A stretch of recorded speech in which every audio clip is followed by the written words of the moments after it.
భారతదేశ మొట్టమొదటి ప్రధాని జవహర్లాల్ నెహ్రూ గారు అన్నారు, క్రైస్తవులు నిద్రపోతున్న సింహాలు వంటి వారు.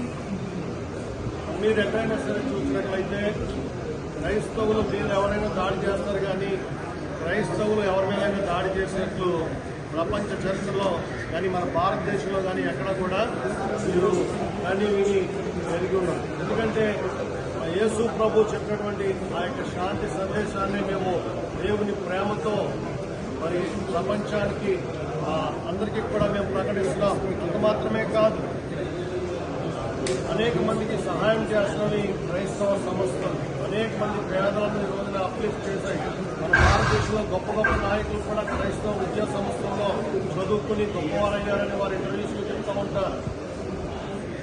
Right to freedom of religion, మరి మత స్వేచ్ఛ కలిగిన ఈ దేశంలో మరి ఎందుకో ఎస్సీలకు మాత్రం క్రైస్తవ్యంలోకి వెళ్తే మరి ఈ కండిషన్ పెట్టారు. ఇది చాలా మరి ఆ రోజున క్రైస్తవ ప్రతినిధులుగా ఎవరు వెళ్ళారో మాకు తెలియదు, కానీ ఈ రోజున జరుగుతున్నటువంటి ఈ యొక్క మరి మన భారతదేశంలో జరుగుతున్నటువంటి ఈ కుట్రను మనం క్రైస్తవులందరూ కూడా ఎదుర్కోవడానికి 4వ తేదీన లంకా కరుణాకర్ దాస్ గారి యొక్క నాయకత్వంలో, అదేవిధంగా 23వ తేదీన దయానందం గారి యొక్క నాయకత్వంలో జరగబోయేటువంటి ఈ యొక్క మహాసభలో అందరూ కూడా పాల్గొందాలని ఆహ్వానిస్తున్నాం.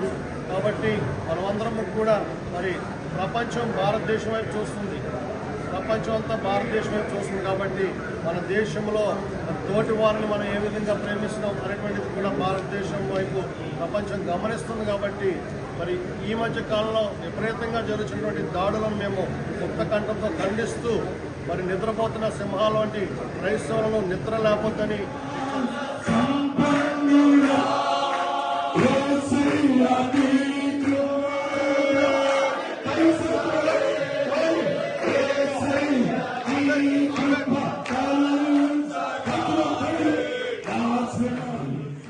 Thank you.